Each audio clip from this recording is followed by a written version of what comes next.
ಇನ್ನು ಕೊನೆಗೂ ಬಳ್ಳಾರಿ ರಣಕಣದಲ್ಲಿ ಆಟವನ್ನ ಶುರು ಮಾಡಿದ್ದಾರೆ trouble shooter.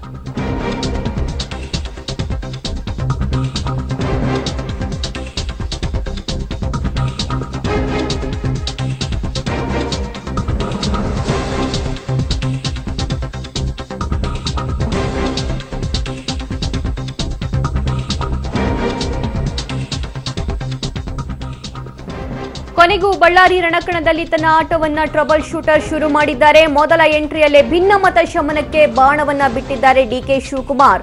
Rebel MLA Nagendra ಕೋಪ ತಣಿಸುವ ಮಾತನಾಡಿದ್ದಾರೆ ಡಿಕೆ ಶಿವಕುಮಾರ್. ನಾನೇ ನಿನ್ನ ಹೆಣ ಹೋರುವವನು, ಪಲ್ಲಕ್ಕಿ ಹೋರುವವನು ಕೂಡ ಅಂತ ಹೇಳಿದ್ದಾರೆ.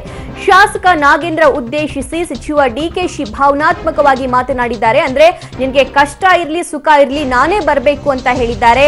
ನಾಗೇಂದ್ರ ತಪ್ಪು ಮಾಡಿರಬಹುದು, ಆದ್ರೆ ಆತ ನಮ್ಮ ಹುಡುಗ, ನಾಗೇಂದ್ರನ್ನ ಬಿಡುವ ಪ್ರಶ್ನೆ ಇಲ್ಲ ಅಂತ ಡಿಕೆ ಶಿವಕುಮಾರ್ ಹೇಳಿದ್ದಾರೆ. ನಾಗೇಂದ್ರ ಆನಂದ್ ಸಿಂಗ್ ಅವರನ್ನ ನಿಗಮ ಸ್ಥಾನ ಕೊಟ್ಟೇ ಕೊಡ್ತೀವಿ ಅಂತ ಹೇಳಿದ್ದಾರೆ. ಇವತ್ತೇ ನಾಗೇಂದ್ರನ್ನ ಭೇಟಿ ಮಾಡಿ ಬರ್ತೀನಿ ಅಂತ ಡಿಕೆ ಶಿವಕುಮಾರ್ ಬಳ್ಳಾರಿಯಲ್ಲಿ ಹೇಳಿದ್ದಾರೆ. ಶ್ರೀರಾಮುಲು ಅಣ್ಣ 6ನೇ ತಾರೀಕು ಶಾಂತಕ ದೆಹಲಿಗೆ, ಡಿಕೆ ಶಿವಕುಮಾರ್ ಜೈಲಿಗೆ ಅಂತೇಳಿ ನಿಜನಾ? ಈಗ ನಾನು ಎಲ್ಲಿ ನಿಂತಿದ್ದೀನಿ? ಸಂಡೂರಿನಲ್ಲಿ ನಿಮ್ಮ ಆಸ್ಥಾನದಲ್ಲಿ ವೇದಿಕೆ ನಿಂತು ಸೇವೆಯನ್ನು ಮಾಡಲಿಕ್ಕೆ ಈ ಸೇವಕನಾಗಿ ನಾನು ನಿಂತಿದ್ದೇನೆ. ಕ್ಯಾಬಿನೆಟ್ ಎಕ್ಸ್ಪೆನ್ಷನ್ ಆಯ್ತು, 6 ಜನ ನೀವು ಗೆಲ್ಸಿದ್ರಿ. ಯಾವ್ದಾದ್ರು ಬಳ್ಳಾರಿ ಇತಿಹಾಸದಲ್ಲಿ ಇಬ್ರು ಯಾರು ಮಂತ್ರಿ ಆಗಿದಾರ? ಅಲ್ಲೊಮ್ಮೆಲ್ಲ. ಮತ್ತೆ ನಾವು ಇಬ್ಬರನ್ನ ಒಂದು ಗಿಫ್ಟ್ ಆಗಿ ನಾವು ಕೊಟ್ಟಿದ್ದೇವೆ, ರೊಟೇಷನ್ ಅಂತ ಹೇಳಿದ್ದೇವೆ. ತಪ್ಪೆಲ್ಲರೂ ಮಾಡ್ತಾರೆ. ನಾನು ಹೇಳಿದ್ದೀನಿ ಒಂದು ಮಾತು, ಕಾಂಗ್ರೆಸ್ ಅಲ್ಲಿ ಎಣ ಹೊರೋನು ನಾನೇ, ಪಲ್ಲಕ್ಕಿ ಹೊರೋನು ನಾನೇ ನಿನ್ನದು ಅಂತ ಹೇಳಿದ್ದೀನಿ. ಅಂದ್ರೆ ನಿನ್ನ ಕಷ್ಟ ಕಾಲಕ್ಕೂ ಆಗೋನು ನಾನೇ, ನಿನ್ನ ಸುಖಕ್ಕೂ ಆಗೋನು ನಾನೇ ಅಂತ ಅರ್ಥ. ನಾವು ಯಾರು ನಮ್ಮ ಹುಡುಗರುಗಳನ್ನ ಬಿಡೋ ಪ್ರಶ್ನೆ ಇಲ್ಲ. ಒಂದು ಮಾತು ಹೇಳ್ದ ಶಿವಪ್ಪ, ಶ್ರೀರಾಮುಲು ಅಣ್ಣ 6ನೇ ತಾರೀಕು ಶಾಂತಕ ದೆಹಲಿಗೆ, ಡಿಕೆ ಶಿವಕುಮಾರ್ ಜೈಲಿಗೆ. ಓಕೆ, ಈ ಕುರಿತಂತೆ ಲೈವ್ ಅಪ್ಡೇಟ್ಸ್ ಪಡ್ಕೊಳ್ಳೋಣ. ಬಳ್ಳಾರಿಯಿಂದಲೇ ನಮ್ಮ ಪ್ರತಿನಿಧಿ ವೀರೇಶ್ ದಾನಿ ನಮ್ಮೊಂದಿಗೆ ಜಾಯಿನ್ ಆಗ್ತಾರೆ. ವೀರೇಶ್, ಇಲ್ಲಿವರೆಗೂ ಡಿಕೆ ಶಿವಕುಮಾರ್ ಅವರು ಯಾವ ಕ್ಷೇತ್ರದ ಬಗ್ಗೆಯೂ ಇಷ್ಟೊಂದು ಪ್ರೀತಿಯಿಂದ ಮಾತನಾಡಿರಲಿಲ್ಲ. ಆದ್ರೆ ಇವತ್ತಿನ ಇವರ ಈ ಮಾತಿನ ಅರ್ಥ ಏನು? ಸಭಾ ಇತ್ತೀಚಿನ ಕೆಲವು ವರ್ಷಗಳಿಂದ ಡಿಕೆ ಶಿವಕುಮಾರ್ ಅವರಿಗೆ ಬಳ್ಳಾರಿಯ ಮೇಲೆ ಸಾಕಷ್ಟು ವ್ಯಾಮೋಹ ಹುಟ್ಕೋತಾ ಇದೆ ಅಂತ ಹೇಳ್ಬೋದು. ಈ ಹಿಂದೆ ಅವರು ಬಳ್ಳಾರಿ ಗ್ರಾಮಾಂತರ ಕ್ಷೇತ್ರದ ಚುನಾವಣೆಯನ್ನ ಗೆದ್ದಂತ ಸಂದರ್ಭದಲ್ಲಿ ಮತ್ತು ಉಗ್ರಪ್ಪರವ್ರನ್ನ ಗೆಲ್ಲಿಸಿದ ನಂತರ ಬಳ್ಳಾರಿಯ ಮೇಲೆ ಸಾಕಷ್ಟು ವ್ಯಾಮೋಹ ಹುಟ್ಟಿದೆ ಅಂತ ಹೇಳಿದ್ರೆ ತಪ್ಪಾಗ್ಲಿಕ್ಕಿಲ್ಲ.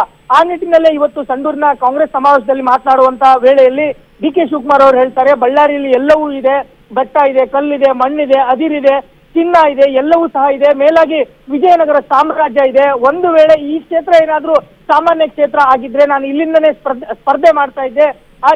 ಎಷ್ಟೇ ಪ್ರಮಾಣದಲ್ಲಾದ್ರೂ ಸಹ ನಾನು ಪ್ರಭಾವವನ್ನ ಬಯಸಿ ಇನ್ಫ್ಲೂಯೆನ್ಸ್ ಅನ್ನ ಮಾಡಿ ಇಲ್ಲಿಂದನೇ ಸ್ಪರ್ಧೆ ಮಾಡುವಂತ ಪ್ರಯತ್ನವನ್ನ ಮಾಡ್ತಾ ಇದ್ದೆ. ಮುಂದೊಂದು ದಿನ ಅಂದ್ರೆ ಮುಂದೆ ರಿಸರ್ವೇಶನ್ ಕ್ಯಾನ್ಸಲ್ ಆದ ನಂತರ ನಾನು ಇಲ್ಲೇ ಸ್ಪರ್ಧೆ ಮಾಡುವಂತ ಆಸಕ್ತಿಯನ್ನು ಹೊಂದಿದ್ದೀನಿ. ಅವತ್ತು ನಿಮ್ಮೆಲ್ಲರ ಸಹಕಾರ ಬೇಕು ಅಂತ ಹೇಳ್ತಾ ಇರೋದನ್ನ ನೋಡಿದ್ರೆ ಡಿಕೆ ಶಿವಕುಮಾರ್ ಅವರಿಗೆ ಗಣಿಯ ಮೇಲೆ ಅಂದ್ರೆ ಬಳ್ಳಾರಿ ಗಣಿನಾಡಿನ ಮೇಲೆ ಅವರಿಗೆ ಕಣ್ಣು ಬಿದ್ದಿರೋದ್ರಲ್ಲಿ ಎರಡು ಮಾತಿಲ್ಲ ಅಂತ ಹೇಳ್ಬೋದು. ರಾಮನಗರದ ರಾಜಕಾರಣವನ್ನ ಮುಗಿಸಿ ಗಣಿನಾಡಿನತ್ತ ಡಿಕೆ ಶಿವಕುಮಾರ್ ಅವರ ಕಣ್ಣು ನೆಟ್ಟಿದೆ ಅಂತ ಹೇಳಿದ್ರೆ ತಪ್ಪಾಗ್ಲಿಕ್ಕಿಲ್ಲ ಅಂತ ಹೇಳ್ಬೋದು. ಸಭಾ ಮಗದೊಂದು ಕಡೆ ನಾಗೇಂದ್ರ ಅವರು ನನಗೆ ಕಾಂಗ್ರೆಸ್ ಪಕ್ಷದಲ್ಲಿ ಸರಿಯಾದ ಸ್ಥಾನಮಾನ ಸಿಗ್ತಾ ಇಲ್ಲ ಅಂತ ಹೇಳಿ ಮುನಿಸ್ಕೊಂಡಿದ್ದಾರೆ. ಜೊತೆಗೆ ಮೊನ್ನೆ ತಾನೇ ಅವರ ಸಹೋದರ ಬಿಜೆಪಿಗೆ ಜಾಯಿನ್ ಆಗಿದ್ದಾರೆ.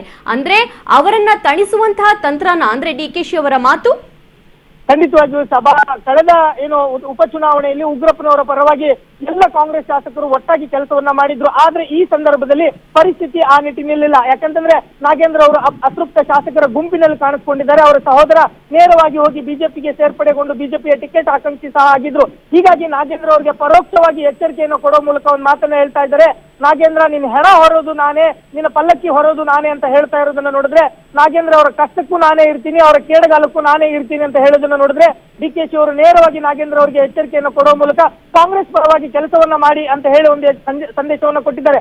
ಇನ್ನೊಂದು ಕಡೆ ಕಂಪ್ಲಿಯ ಶಾಸಕ ಗಣೇಶ್ ಅವರು ಜೈಲಲ್ಲಿದ್ದಾರೆ. ಅವರು ಕಾಂಗ್ರೆಸ್ ಪಕ್ಷದಿಂದ ಉಚ್ಚಾಟನೆಗೊಂಡಿದ್ದಾರೆ. ಹೀಗಾಗಿ ಕಳೆದ ಉಪಚುನಾವಣೆ ರೀತಿಯಲ್ಲಿ ಈ ಚುನಾವಣೆ ಕಂಡು ಬರ್ತಾ ಇಲ್ಲ. ಹೀಗಾಗಿ ಡಿಕೆ ಶಿವಕುಮಾರ್ ಅವರು ಕಾಂಗ್ರೆಸ್ನ ಎಲ್ಲ ನಾಯಕರುಗಳನ್ನ ಹಿಡಿದಿಟ್ಟುಕೊಳ್ಳುವಂತ ಪ್ರಯತ್ನಗಳನ್ನ ಮಾಡ್ತಾ ಇದ್ದಾರೆ.